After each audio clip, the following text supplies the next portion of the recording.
Assalamualaikum warahmatullahi wabarakatuh. Sahabat ulil albab yang dirahmati Allah Subhanahu wa Ta'ala. Setiap manusia suatu saat pasti deh mulai cari-cari sesuatu. Yang dicari itu arti hidup. Kita kan sering ya nanya ke diri sendiri pertanyaan yang dalam banget. Kenapa sih kita di dunia ini? Apa sih tujuan akhir kita hidup? Banyak orang nyari jawaban di macam-macam tempat. Ada yang nyari di harta, ada yang di jabatan, atau di hubungan sama orang lain. Rasa kangen yang dalam banget buat nemuin tujuan ini. Itu hal yang wajar kita rasain sebagai manusia. Ini tuh dirasain sama semua orang, dari mana aja, dari zaman kapan aja. Pencarian ini penting banget buat diri kita. Nah, pencarian arti hidup ini, jawaban paling benernya itu ada dikenal sama Allah. Tanpa hubungan sama yang di atas ini, hidup tuh seringnya jadi kayak nggak ada arah. Rasanya kayak kapal di tengah laut, bingung mau kemana, nggak ada pegangan, nggak ada jangkar. Kenal sama Allah itu ngasih jangkar yang penting banget itu. Ini bikin hidup kita punya dasar yang kuat, yang nggak bakal goyah.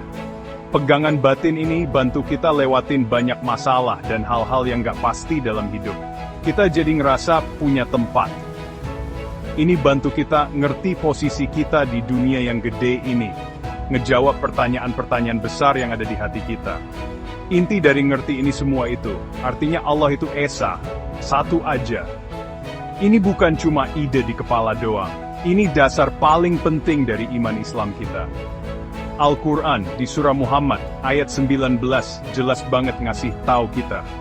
Jadi, ketahuilah, wahai Muhammad, bahwa nggak ada Tuhan selain Allah, dan minta ampunlah buat dosamu. Ayat ini nekenin betapa pentingnya kita kenal Allah. Kenal Allah ini harus duluan. Ini datang sebelum kita ngapa-ngapain dan ngebentuk cara kita ngelihat dunia. Ini bantu kita ngerti peran dan tanggung jawab kita di dunia ini. Makanya, kenal Allah ini langkah pertama yang penting banget. Ini kayak kunci utama yang bisa buka pemahaman kita soal banyak hal lain. Kalau kita nggak kenal Sang Pencipta, gimana kita bisa bener-bener ngerti ciptaannya? Gimana kita bisa ngerti diri kita sendiri, orang lain, atau dunia di sekitar kita? Berusaha kenal Allah itu nyiapin kita buat hidup yang penuh tujuan dan arti. Perjalanan ini dimulai dengan kita ngakuin setulusnya kalau Allah itu benar-benar ada dan punya sifat-sifat yang unik. Ini, udah pasti, ilmu paling penting dan paling berharga yang bisa dicari sama setiap manusia. Kenal Allah SWT, itu perjalanan yang lebih dari sekadar ngapalin nama-nama atau sifat-sifatnya aja. Ini soal gimana kita bener-bener ngerasain Allah ada di setiap hari kita. Ini butuh usaha buat bangun hubungan yang dalam, pribadi, dan deket banget sama Dia. Banyak orang mungkin bisa nyebutin Asmaul Husna, nama-nama Allah yang indah. Tapi, nggak semua orang yang tahu nama-nama itu bener-bener Allah di hatinya. Kenal yang lebih dalam ini, yang kita rasain sendiri, itu nyentuh semua bagian diri kita. Nyentuh perasaan kita, pikiran kita, dan jiwa kita, ngubah kita dari dalam. Ini pemahaman yang kita jalanin, bukan cuma dipelajarin. Kenal Allah yang benar dan dalam ini, pasti bakal numbuhin 3 rasa penting di hati orang yang beriman. Yaitu cinta yang gede banget ke Allah, rasa takut yang penuh hormat ke Allah, dan harapan yang besar ke Allah. Cinta kita ke Allah itu datang, karena kita sadar berkahnya nggak ada habisnya. Rahmatnya luas banget, dan sifat-sifatnya sempurna. Rasa takut kita ke Allah itu bukan takut kayak ke monster, tapi lebih ke rasa hormat yang dalam, takut bikin Dia nggak seneng karena Dia adil, dan takut sama akibatnya kalau kita nggak nurut. Harapan kita ke Allah itu buat dapat ampunannya, petunjuknya, dan hadiah yang Dia janjiin. 3 hal ini harus seimbang biar batin kita sehat. Cinta yang kita rasain buat Allah itu harusnya jadi cinta yang paling bersih dan paling utama di hati kita. Harus lebih gede dari sayang kita ke makhluk lain, atau barang-barang dunia. Kalau kita benar-benar kenal Allah, cinta kita ke Dia otomatis jadi makin dalam dan makin kuat. Cinta yang dalam ini jadi alasan utama kita nurut sama perintahnya. Ini bikin kita semangat buat nyenengin Dia di semua perbuatan dan niat kita. Cinta ini jadi kekuatan yang ngebentuk sifat dan kelakuan kita. Ini cinta yang bikin kita puas banget dan bahagia terus. Beda sama cinta urusan dunia yang bisa hilang atau bikin kecewa. Sama juga, rasa takut ke Allah, atau itu beda sama takut ke penguasa yang jahat. Justru ini rasa kagum dan hormat yang dalam banget ke Sang Pencipta yang Maha Kuasa, Maha Tahu dan Maha Penyayang. Ini rasa takut ngecewain Dia, yang udah ngasih kita banyak banget nikmat. Rasa takut yang baik ini kayak tameng, ngejaga kita biar nggak sengaja berbuat dosa dan ngelanggar aturannya. Ini bikin kita tetap rendah hati, dan selalu ingat, kalau kita bakal dimintain tanggung jawab sama Dia.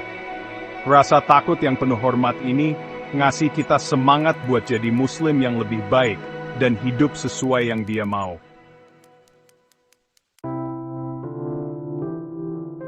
Al-Quran itu isinya banyak banget ayat yang ngejelasin betapa hebat dan agungnya Allah SWT yang gak kebayang sama kita.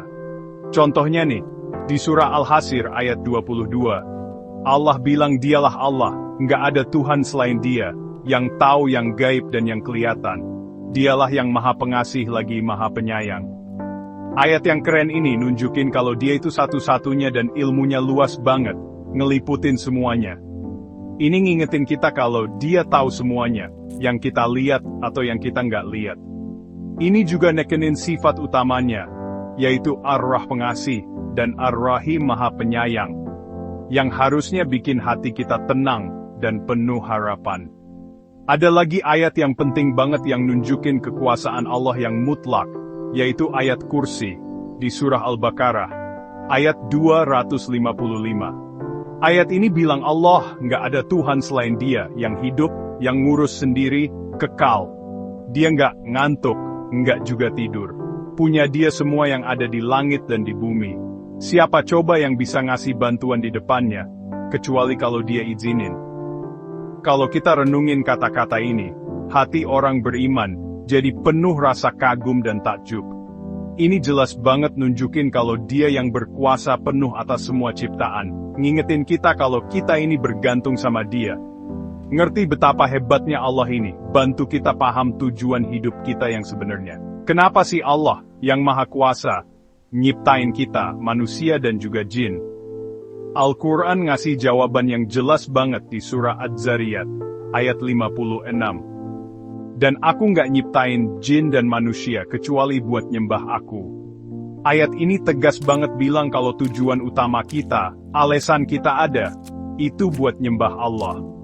Makanya, kenal Allah itu penting banget buat ngejalanin tujuan dari Allah ini. Kalau kita ibadah, tapi nggak bener-bener kenal siapa yang kita sembah, ibadahnya bisa jadi cuma gerakan aja, nggak ada rasanya, nggak tulus. Ibadah ini, atau bukan cuma sholat, puasa, atau sedekah aja. Tapi ini nyakup semua hal dalam hidup orang beriman, asal niatnya buat nyenengin Allah. Setiap perbuatan baik, setiap kebaikan kecil, setiap waktu kita inget Dia, itu bisa jadi ibadah. Kalau kita benar-benar ngerti sifat-sifat Allah, misalnya Ar-Razak pemrezeki, kita jadi percaya penuh sama Dia soal rezeki kita. Kalau kita ingat Al-Ghafur pun, kita jadi semangat buat tobat bener-bener sama Dia. Dengan kenal Allah, kegiatan kita sehari-hari yang biasa aja bisa jadi ibadah yang ada pahalanya, dan bikin hati seneng. Salah satu untungnya kenal Allah yang paling berasa itu hati jadi damai dan tenang banget. Nggak ada tandingannya. Di dunia yang makin banyak bikin cemas, stres dan ribut ini, hati yang tenang itu anugerah yang nggak bisa diukur nilainya. Waktu kita sadar-sadar nyambung sama Allah lewat zikir dan mikir, hati kita otomatis jadi adem dan puas. Ini bukan cuma perasaan sebentar doang. Ini damai yang dalam dan awet, yang Allah sendiri janjiin buat orang yang inget Dia. Kayak kata Allah di Quran, ayat 28, beneran deh, cuma dengan inget, Allah hati jadi tenang. Hati yang tenang ini, yang datangnya dari kenal Allah, itu inti dari bahagia yang beneran dan tahan lama. Seneng-seneng dari urusan dunia itu seringnya cuma sebentar dan di permukaan aja. Itu bisa bikin kita ngerasa kosong dan pengen lagi, nggak ada habisnya. Tapi, bahagia yang datang dari hubungan yang beneran sama pencipta kita itu dalam banget dan awet. Ini rasa senang dan puas di batin yang gak tergantung sama keadaan di luar, atau banyak sedikitnya harta. Rasa bahagia yang dalam ini datang karena kita ngerasa deket sama Allah, sumber semua yang baik. Ini ngisi kekosongan di hati kita yang gak bisa diisi sama barang-barang dunia. Kita bisa terus dalemin ilmu dan pemahaman kita soal Allah dengan belajar dan ngerenungin Asmaul Husnanya, nama-namanya yang paling indah. Setiap dari 99 nama ini, nunjukin sifat unik dari sempurnanya dan agungnya Allah. Contohnya, mikirin Ar-Rahman, itu bikin hati kita penuh harapan dan yakin sama kasih sayangnya. Ngerenungin Al-Alim, itu ngingetin kita kalau Dia tahu banget semua susah-susah seneng kita, dan apa yang ada di pikiran kita paling dalam.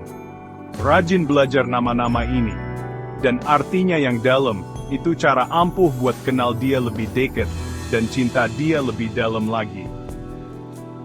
Makanya, yuk kita semua usaha bener-bener dan terus-terusan buat kenal Allah lebih baik setiap hari. Caranya kita bisa rajin baca, pahamin, dan renungin ayat-ayat Al-Quran, wahyu terakhirnya buat manusia. Kita juga bisa lihat dan mikirin tanda-tanda kebesarannya yang ada di seluruh alam semesta, di gunung yang tinggi, laut yang luas, bunga yang cantik banget desainnya, dan bintang-bintang di langit. Setiap ciptaan itu nunjukin betapa hebat dan bijaksananya Sang Pencipta. Semoga perjalanan suci buat kenal Allah ini jadi semangat dan usaha kita seumur hidup. Soalnya dengan kenal Dia, kita baru bener-bener nemuin diri kita, tujuan akhir kita sih, dan bahagia yang asli dan abadi, yang dirinduin sama jiwa kita. Wassalamualaikum warahmatullahi wabarakatuh.